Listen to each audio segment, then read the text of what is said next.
Hi flowers, welcome back to my channel. Video को start करने से पहले अगर अभी तक आप में से किसी ने मेरे चैनल को सब्सक्राइब नहीं किया है तो प्लीज़ चैनल को सब्सक्राइब, वीडियो को लाइक और नीचे कमेंट करते हुए फिर ज़रूर बताइएगा कि आज का पार्ट आप लोगों को कैसा लगा। तो चलिए कम बैक टू मी का नेक्स्ट पार्ट स्टार्ट करते हैं। लास्ट पार्ट में हमने देखा था कि विंग की शादी वेन चाओ से फिक्स हो गई थी, लेकिन हाँ, विंग वेन चाओ के बारे में ज़्यादा कुछ नहीं जानता था। यहाँ पे मैडम यू ने ही विंग की शादी वेन चाओ से फिक्स कर दी थी। लेकिन जैसे ही विंग ने यहाँ पे शादी के लिए एग्री किया था तो मैडम यू और मैडम यू का भाई वो दोनों ही बहुत ज़्यादा शॉक्ड हो गए थे, क्योंकि उन्हें लगा था कि एक पल के लिए ही सही लेकिन विंग उसकी इस बात से डिनाई तो करेगा, शादी से मना तो करेगा, लेकिन इससे अचानक क्या हुआ जो ये यहाँ पे शादी के लिए एग्री हो गया। वैसे तो मैडम यू ने हर एक चीज़ देख के ही ये शादी फिक्स की थी। अभी तक के हिसाब से सोसाइटी में वैन फैमिली का बहुत बड़ा नाम था और बहुत अच्छा इम्प्रेशन भी था। उनका बिजनेस भी बहुत अच्छा था। उनका बड़ा बेटा जो ऑलरेडी मैरिड था और छोटा बेटा यानी कि वेन चाओ जो कि अभी शादी के लिए तैयार था, उसने विंग को फ़ोटो में देख के ही उसे पसंद कर लिया था। लेकिन यहाँ पे विंग का मिलना भी ज़रूरी था, इसलिए आज ये मीटिंग रखी गई थी। लेकिन यहाँ पे विंग ने तो मिलने से एकदम ही मना कर दिया और डायरेक्टली शादी के लिए हाँ बोल दिया। इस बात पे कहीं ना कहीं मैडम यू को थोड़ा सा डाउट तो हुआ। उसने अपने भाई को इशारा करते हुए विंग के पास जाने के लिए बोल दिया। किसी को बिना बात पता लगे ही उसने अपने भाई को विंग के रूम में जाने के लिए बोल दिया। और कहीं ना कहीं उसका भाई समझ चुका था कि उसकी बहन उससे क्या बोलना चाह रही है, यानी कि उससे ये पूछने के लिए बोल रही है कि वो ठीक है या नहीं। हालांकि मैडम यू को अच्छे से पता था कि उन्होंने जो डिसीजन लिया है वो एकदम सही है। इससे बेटर वो विंग के लिए और कुछ नहीं कर सकती हैं, क्योंकि यहाँ पे अभी वैन फैमिली और वैन फैमिली का बिजनेस वर्ल्ड में नाम बहुत आगे है। हाँ, मैडम यू के बराबर नहीं है, लेकिन फिर भी उसका खुद का एक नाम है बिजनेस वर्ल्ड में, तो ऑफकोर्स सी बात है यहाँ पे मैडम यू को भी कोई दिक्कत नहीं थी और साथ ही साथ जैन फेंगमियान को भी कोई दिक्कत नहीं थी, क्योंकि फाइनली उसको एक चीज़ तो रियलाइज़ हो गई थी कि भले ही वो यहाँ रहे, विंग यहाँ रहे या फिर मैडम यू के मायके में रहे, उसको रहना हेल में ही पड़ेगा। एटलीस्ट शादी के बाद वो कहीं ऐसी जगह पे तो रहेगा जहाँ पे वो किसी घर को अपना कह सकता है। वहाँ पे थोड़े बहुत ही सही लेकिन उसका राज भी चल सकता है। इसलिए जैन फेंगमियान को भी यहाँ पे कोई भी ऑब्जेक्शन नहीं था। उसने भी इस बात से एग्री ही किया था कि विंग की शादी यहाँ पे हो ही जानी चाहिए। हालांकि वो बात अलग है, उसकी राय लेनी यहाँ पे किसी ने भी ज़रूरी नहीं समझी। विंग जैसे ही अपने रूम में पहुँचा, उसने अपने आप को फ्रेश करने के लिए एक ठंडा पानी कोल्ड वाटर शावर लिया था। उसी के साथ वो आधे घंटे के बाद अपने वॉशरूम से बाहर आया था। लेकिन बाहर आते ही उसने देखा कि अंकल यू पहले से ही बेड में बैठे हुए हैं, यानी कि वो अब क्वेश्चंस पूछने वाले हैं। इस बात का अंदाज़ा पहले ही विंग को हो चुका था। विंग ने अपने कदमों को बढ़ाते हुए अपने सर के बालों को अपने टॉवल से ड्राई करते हुए अपने कदमों को अंकल यू की तरफ बढ़ाया। अंकल यू ने बिना विंग के विंग अभी तक बेड में बैठा भी नहीं था कि इससे पहले ही उन्होंने क्वेश्चन पूछ लिया कि क्या कुछ हुआ है, क्या कोई प्रॉब्लम है जो तुम मुझसे छुपा रहे हो। तो विंग ने अपनी हमेशा से ही चार्मिंग स्माइल देते हुए उन्हें आंसर किया कि ऐसे कोई बात नहीं है। तो मैं अंकल यू ने फिर से क्वेश्चन किया कि अगर कोई बात नहीं है, ऐसा कुछ नहीं हुआ है, तो तुम शादी के लिए इतनी जल्दी एग्री कैसे हो गई। हाँ, मानता हूँ वेंस बहुत अच्छे नामी खानदान से आते हैं, लेकिन फिर भी एक पल के लिए तुम्हें उस लड़के से मिल तो लेना चाहिए था ना। हालांकि हम उसके फैमिली के बारे में जानते हैं, हर एक चीज़ जानते हैं, लेकिन उसके साथ रहना नहीं जानना ये तुम्हारी मर्जी है। तुम इतनी जल्दी डिसीजन कैसे ले गए। क्या कुछ हुआ है? क्या कोई है जिसे तुम पसंद करते हो? क्या ऐसा कोई है विंग? अंकल यू ने विंग से क्वेश्चन पूछना शुरू किया, लेकिन विंग ने कुछ ना बताते हुए ने सिंपली बोल दिया, मुझे नहीं लगता है कि मैडम यू के सामने किसी और की चल सकती है। और उन्होंने अगर मेरे लिए डिसीजन लिया है कि मेरी शादी वेन चाओ से हो तो मेरी शादी उसी से ही होगी। इसमें कोई दो राह नहीं है कि मेरी मर्जी कहीं पे भी यहाँ पे शामिल होगी। अगर उन्होंने डिसीजन ले लिया है तो दैट मीन्स वो फाइनल डिसीजन था, और मुझे मिलना ना मिलना, बात करना ना करना क्या फ़र्क पड़ता है। अगर वो इंसान अच्छा होगा तो अच्छी बात है, नहीं होगा तो भी वो कोई बहुत बड़ी बात नहीं है। यहाँ पे वैसे भी मैं बहुत ज़्यादा चीज़ें झेल चुका हूँ और अब मैं पूरी तरीके से तैयार हूँ किसी भी गलत चीज़ को झेलने के लिए, या ये कहो कि किसी भी दुख दर्द को झेलने के लिए। अगर वो इंसान मेरे साथ कुछ गलत बिहेव करता भी है तो मुझे क्या ही फ़र्क पड़ जाएगा, ज़्यादा से ज़्यादा वो मुझे मार लेगा, पीट लेगा, 2-4 दिन भूखा रख सकता है, इतना ही तो कर सकता है ना। ज़्यादा से ज़्यादा मेरी जान ले सकता है और मैं तो चाहता हूँ कि जितनी जल्दी हो सके मैं मर जाऊँ।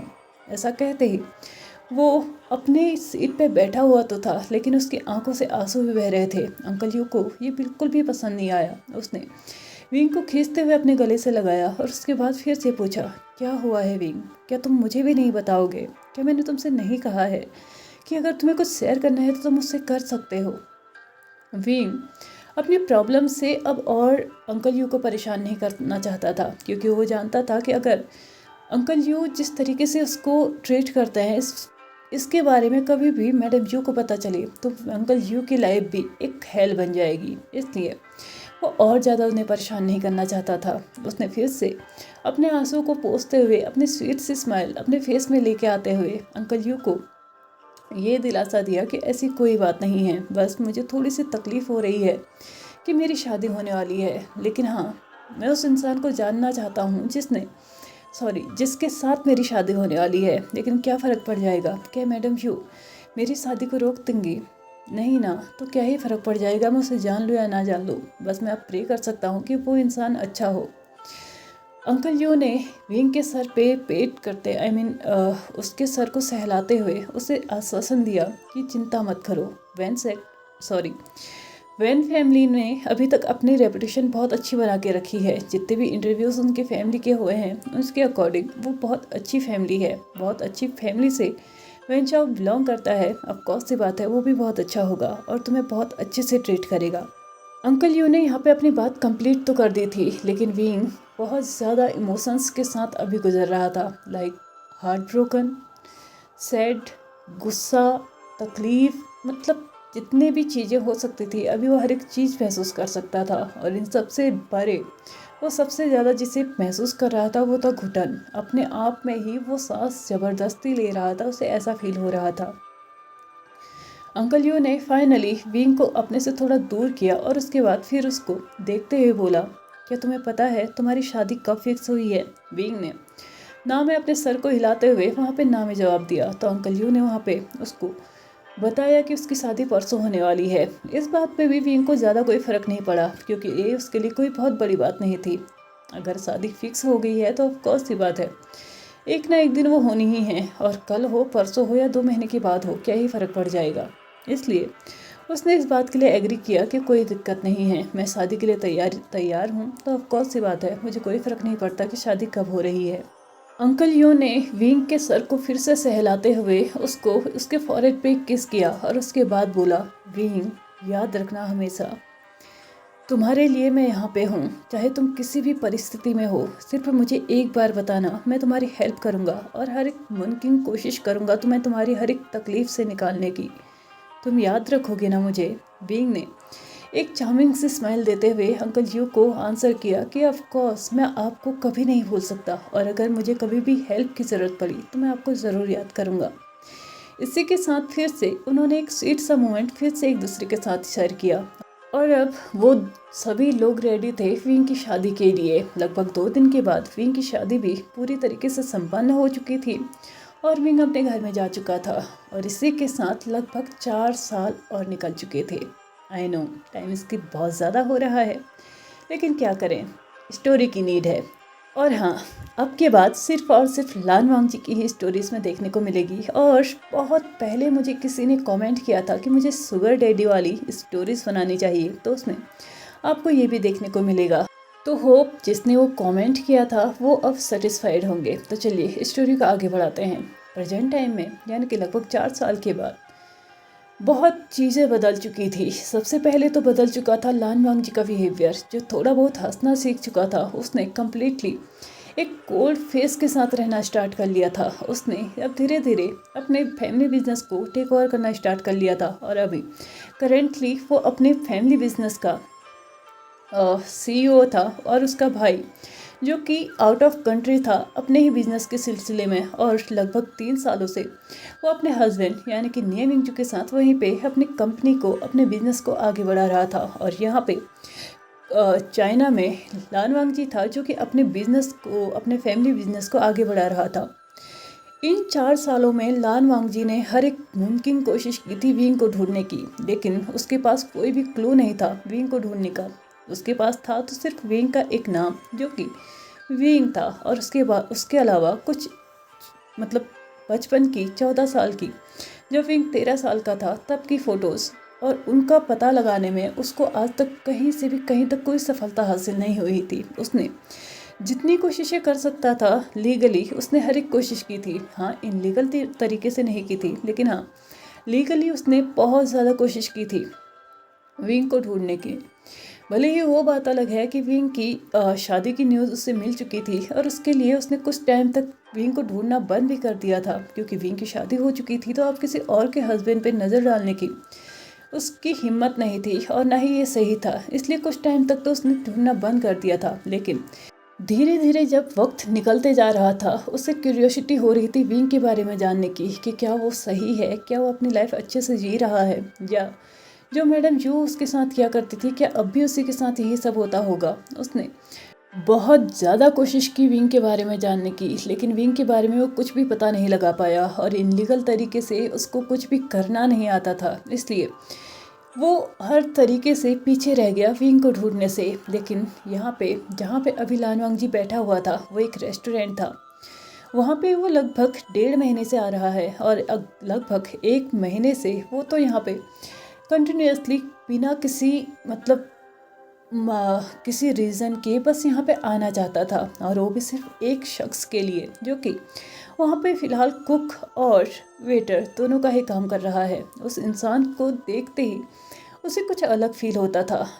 उसको ये फीलिंग तब से स्टार्ट हुई थी जब लगभग 1 महीने पहले वो उस लड़के से, यानी कि जिस इंसान को देखने के लिए वो इस जगह पे आया करता है, इस रेस्टोरेंट में आया करता है, यही सेम बंदा उसने नाइट क्लब में भी एक दिन देखा था। और जैसे कि वांगजी है, उसका अल्कोहल टॉलरेंस लेवल 0 है, तो ऑफकोर्स सी बात है एक पैग में भी उसे काफ़ी ज़्यादा चढ़ जाती है। लेकिन वैसे तो वांगजी खुद को बहुत ज़्यादा कंट्रोल करता है, लेकिन कभी कभार विंग की यादें उसे बहुत ज़्यादा तकलीफ दे जाती हैं, और इन सब से पीछा छुड़ाने के लिए कभी कभार ही सही वो क्लब में जाया करता है। हालांकि वहाँ जाके भी वो पूरी कोशिश करता है कि जितना हो सके ड्रिंक्स से दूर रहे, लेकिन उस नाइट में शायद वो नहीं कर पाया। उसने एक सिंगल पैक लिया था, लेकिन उसमें भी उसको चढ़ गई थी। और वहाँ पे वही लड़का भी था जो कि उसे उस रेस्टोरेंट में दिखता है जहाँ पे वो लगभग 2 हफ्ते से आ रहा था। वो लड़का वहाँ पे सिंगिंग कर रहा था, और उसको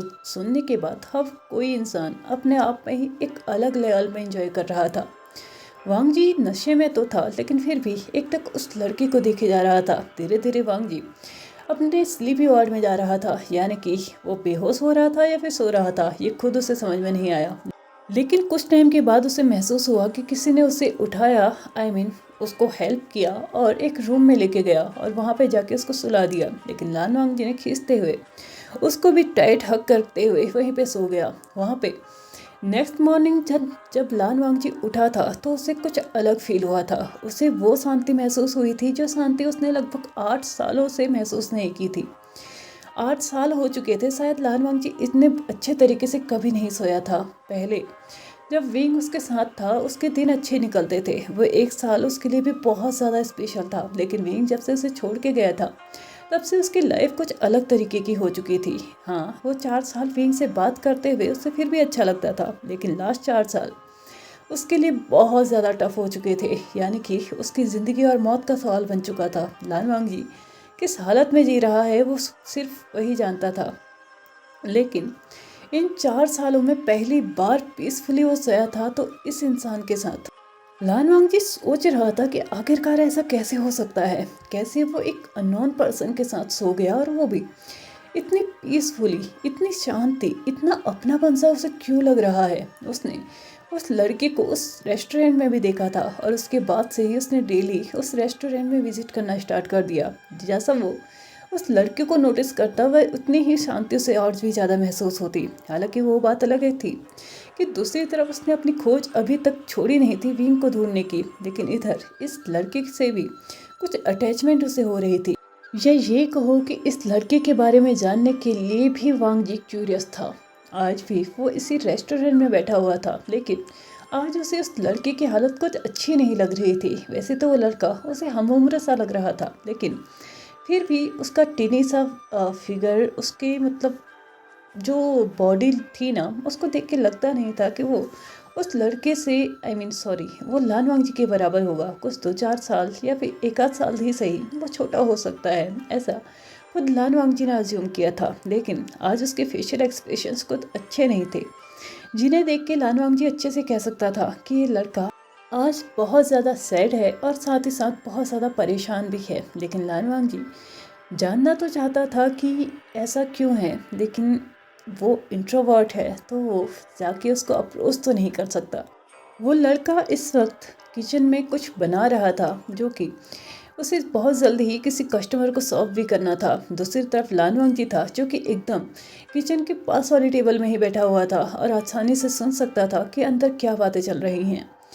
जैसे ही किचन का ओनर उस किचन में रेस्टोरेंट का ओनर किचन के अंदर पहुंचा, तो उस लड़के ने कुछ टाइम तक हेजिटेट किया और उसके बाद उस ओनर से पूछा कि क्या मैं आपसे कुछ बोल सकता हूँ। तो ओनर ने भी आसानी से उसको स्मेल देते हुए हाँ में अपने सर को हिलाते हुए बोला कि हाँ तुम पूछ सकते हो। तो उस लड़के ने बोला, क्या आप मेरी हेल्प कर सकते हैं, मुझे कुछ पैसे चाहिए। ऑनर ने हंसते हुए बोला, कितने पैसे चाहिए। तो उस लड़के ने आंसर दिया, मुझे कम से कम 7 लाख रुपए चाहिए। उसने इन शब्दों को थोड़ा प्रेशर देते हुए बोला, ताकि वो क्लियरली उस ओनर को बता सके कि उसे कितने पैसे चाहिए। ओनर ने पहले तो सोचा शायद कुछ हज़ारों की बात होगी, लेकिन जहाँ पे बात आकी लाखों की, तो उसने उस लड़के को बहुत ज़्यादा शॉकिंग रिएक्शंस के साथ देखा और उसके बाद बोला, क्या कहा तुमने, कितने रुपए चाहिए तुम्हें। लड़के ने आंसर करते हुए बोला, अपने 7 फिंगर्स को दिखाते हुए, 7 लाख। ओनर ने एक डिसबिलीव रिएक्शन के साथ उस लड़के को देखा और उसके बाद बोला, वुजियान क्या तुम पागल हो, 7 लाख रुपए मैं कहाँ से दूंगा तुम्हें। 7 लाख रुपए तुम्हें पता भी है ना, इस रेस्टोरेंट से इतनी कमाई तक नहीं होती कि मैं तुम्हारे और बाकी लोगों का भी अच्छे से सैलरी दे सकूं, और तुम मुझसे बोल रहे हो कि मैं तुम्हें 7 लाख रुपए दूं। सबसे पहली बात है वुजियान, मुझे नहीं लगता कि जिसके लिए तुम 7 लाख रुपए मांग रहे हो वो तुम्हारे लिए वर्थ इट है। तुमने 6 महीने से उसे हॉस्पिटल में रखा हुआ है, तुम्हारे खुद के खर्चे हैं, ऊपर से उसका खर्चा है। कैसे मैनेज करोगे तुम दिन रात मेहनत करते हो सिर्फ उस बच्चे के लिए जिसके जिंदा रहने की तक उम्मीद नहीं है, और तुम अभी फिर से 7 लाख रुपए दाव पे लगाने के लिए तैयार हो। क्या तुम्हें लगता है कि उसके बाद वो ठीक हो जाएगा। वुजियान आंसर करते हुए बोलता है, मुझे पता है ये बहुत ज़्यादा है, लेकिन मैं क्या कर सकता हूँ। डॉक्टर ने बोला है अगर 3 दिन में उसका ऑपरेशन नहीं हुआ तो वो और ज़्यादा नहीं जी पाएगा। क्या मैं अपने बच्चे को ऐसे ही मरते देखूँ। प्लीज़ हेल्प करो ना मेरी। मैं वादा करता हूँ ज़िंदगी भर तुम्हारे रेस्टोरेंट में काम करूँगा और तुम्हारे सारे पैसे लौटा दूंगा, लेकिन प्लीज़ प्लीज़ प्लीज़ मेरी हेल्प करो। मेरा बच्चा मर रहा है, तुम भी जानते हो मेरी लाइफ में उसके अलावा और कोई नहीं है। अगर उससे भी कुछ हो गया तो मैं क्या करूँगा, मैं नहीं जी सकता। प्लीज़ मेरी हेल्प करो, इतनी हेल्प कर दो मेरी। मैं प्रॉमिस करता हूँ जो तुम कहोगे, जैसे तुम कहोगे मैं हर एक चीज़ करूँगा, लेकिन प्लीज़ मेरी हेल्प कर दो। ऑनर इस वक्त वुजियान की आंखों में आसानी से देख सकता था उन आंसुओं को, जो कि वो अपने बच्चे के लिए बहा रहा था, जो कि लगभग 6 महीने से हॉस्पिटल में है। और हॉस्पिटल के एक्सपेंसेस उठाने के लिए ही वुजियान न जाने कितने काम करता है, पहले यहाँ रेस्टोरेंट में, उसके बाद क्लब में, और भी न जाने कितने सारे काम करता है। लेकिन फिर भी उसके एक्सपेंसेस ख़त्म होते ही नहीं हैं, यहाँ तक कि अब वो लोगों से कर्जा तक मांगने लगा है। लेकिन क्या कर सकते हैं, जब बात अपने बच्चे पे आ जाए तो ऑफकोर्स सी बात है, हर कोई जन्म देने वाला इंसान वही करेगा जो कि इस वक्त वुजियान कर रहा है, क्योंकि उस बच्चे को जन्म देने में उसने खुद से मौत से लड़ाई की है। तो ऑफकोर्स सी बात है, उस बच्चे को वो कैसे मरने दे सकता है। लेकिन शायद आज उसके पास कोई भी नहीं है जो उसकी हेल्प कर सके। ओनर अच्छे से देख सकता था कि विंग हल्के हल्के से ही सही अब रोना स्टार्ट कर चुका है, लेकिन वो क्या कर सकता है। वो भी इतना अमीर नहीं है कि वो विंग की इतनी हेल्प कर सके। हाँ, वो कुछ हज़ारों तक उसकी हेल्प कर सकता था, लेकिन इतनी हेल्प वो नहीं कर सकता। और वैसे भी अगर बाय एनी चांस वो हेल्प करने की सोचे भी, किसी मतलब अपने दोस्तों से भी वो कर्जा लेने की सोचे, तो भी क्या श्योरिटी है कि उसका बच्चा ठीक ही हो जाएगा, क्योंकि उसे हार्ट डिजीज़ है। तो ऑफकोर्स सी बात है, आज नहीं तो कल उसके हार्ट में कोई ना कोई फॉल्ट हो ही जाएगा। लेकिन इस वक्त जिस तरीके से रेस्टोरेंट का ओनर देख रहा था, उस तरीके से उस बच्चे का पिता यानी कि वो जियान नहीं देख रहा था। उसे दिखाई दे रहा था तो सिर्फ और सिर्फ उसका बच्चा, जो कि 6 महीने से हॉस्पिटल में है और अब 3 दिन के अंदर उसका ऑपरेशन होना है। अगर नहीं हुआ तो ऑफकोर्स सी बात है, उसका बच्चा उसे छोड़ के जा चुका होगा, क्योंकि उसकी लाइफ में सिर्फ और सिर्फ उसका बच्चा ही है जिसे वो अपना कहता है। अगर वो भी उसे छोड़ के चले जाएगा तो वो इंसान कैसे जिएगा। ये सोच सोच के वो जियान बहुत ज़्यादा बुरी कंडीशन में जा रहा था। लेकिन तभी उन्हें एक आवाज़ सुनाई देती है, तुम चाहो तो मैं तुम्हारी हेल्प कर सकता हूँ, लेकिन एक कंडीशन में। यहाँ पे ओनर और वो जियान दोनों ही पीछे मुड़ते हैं तो उन्हें पीछे से लानवांग जी खड़ा दिखता है, जिसने अपने पॉकेट में हाथ डाले हुए थे और पूरी तरीके से सूट बूट में वहाँ पे खड़ा था। और उसने वो जियान को ऑफर किया था कि वो उसकी हेल्प कर सकता है, लेकिन उसके बदले उसे भी कुछ करना होगा, यानी कि वो जियान को भी कुछ ना कुछ तो उसके लिए करना ही होगा। लानवांग जी, जो कि इस वक्त एकटक उस लड़के को यानी कि वो जियान को देख रहा था, वो जियान ने भी अपनी नज़रें घुमाते हुए लानवांग जी को देखना स्टार्ट किया। और लानवांग जी को देखते हुए उसने बोला, क्या करना होगा मुझे? I mean, क्या कुछ ऐसा है जो मैं कर सकता हूँ तुम्हारे लिए ताकि तुम मेरे बच्चे को बचा सको? तो लानवांग जी ने अपने सर को हिलाते हुए हाँ में आंसर किया और उसके बाद डायरेक्टली बोला, तुम्हें जितना पैसा चाहिए मैं दूंगा, लेकिन मैं चाहता हूँ कि जब तक मैं चाहूँ तब तक तुम मेरे साथ तुम्हारा टाइम स्पेंड करो। लानवांग जी ने ये बोल तो दिया था, लेकिन ये क्या बोल दिया था उसे खुद भी नहीं पता चला। दूसरी तरफ वो जियान था जिसकी शौक की वजह से आंखें बहुत ज़्यादा बड़ी हो चुकी थी। आखिरकार कोई ऐसे कैसे उसको ऐसा ऑफर दे सकता है? I mean, उसका टाइम वो कैसे किसी और के साथ स्पेंड कर सकता है, भले ही डायरेक्टली ना सही, इनडायरेक्टली ही सही। लानवांग जी ने वो जियान को ऑफर किया था उसके शुगर बेबी बनने के लिए, या फिर ये कहो कि खुद उसका शुगर डैडी बनना चाहता था। ये सारी चीज़ें भले ही नॉर्मल थी, लेकिन विंग के लिए ये बहुत बड़ी बात थी। लेकिन वो हाँ ना बोल पाता इससे पहले ही लानवांग जी फिर से कंटिन्यू करता है, याद रखना तुम्हारे लिए तुम्हारे बच्चे को बचाना भी ज़रूरी है, और उसे बचाने के लिए मैं तुम्हें पैसा दे सकता हूँ। जितना तुम चाहो उतना पैसा लो, और बस जब तक मैं चाहूँ तब तक मेरे साथ टाइम स्पेंड करो। लानवांग जी आगे कंटिन्यू कर पाता इससे पहले ही वो जियान आंसर कर चुका था, बिल्कुल नहीं, मैं मेरे बच्चे को बचा लूँगा, तुम्हारी ज़रूरत नहीं है और तुम्हारे इन बेफालतू के ऑफर्स की भी ज़रूरत नहीं है। मैं मेरे बच्चे के लिए कुछ भी कर सकता हूँ और किसी भी तरीके से उसे बचा लूँगा, तुम्हारी इस ऑफ़र की ज़रूरत नहीं है। लेकिन थैंक यू कि तुमने इतना कंसर्न दिखाया, but I am really sorry, क्योंकि मुझे तुम्हारी इस ऑफ़र की ज़रूरत नहीं है।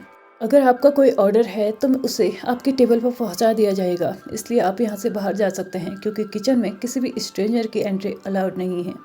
लानवांग जी ने अपने कदमों को फिर से वो जियान की तरफ बढ़ाया और उसके फेस पे थोड़ा सा हाथ को टच करते हुए बोला, सोच लो, तुम्हारे बच्चे की जान दाव पे है और हेल्प करने वाला तुम्हारे सामने खड़ा है। मैं ज़्यादा कुछ नहीं मांग रहा हूँ, बस तुम्हारे साथ टाइम स्पेंड करना चाहता हूँ।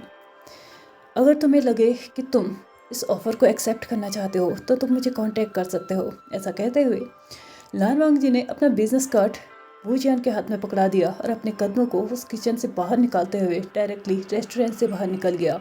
दूसरी तरफ वो जियान था जो कि अभी भी उसी डायरेक्शन में देख रहा था जिस डायरेक्शन से लानवांग जी जा रहा था। उसे तो यकीन ही नहीं हो रहा था कि उसे अभी अभी इतना अजीबोगरीब सा ऑफर आया है उसके बच्चे को बचाने के लिए। क्या वो ऐसा कर सकता है? क्या उसे ऐसा करना चाहिए? क्या सच में विंग ये करेगा? क्या अपने बच्चे को बचाने के लिए वो किसी का शुगर बेबी बन सकता है? हाँ या ना, ये तो हम जानेंगे नेक्स्ट एपिसोड में, क्योंकि अभी के लिए मैं इस पार्ट को यहीं पे ख़त्म कर रही हूँ। तो चलिए फ्रेंड्स, आज के इस पार्ट को हम यहीं पे ख़त्म करते हैं। वीडियो पसंद आया हो तो please like share subscribe and comment करते हुए जाइएगा। Thank you so much for watching my video and bye bye.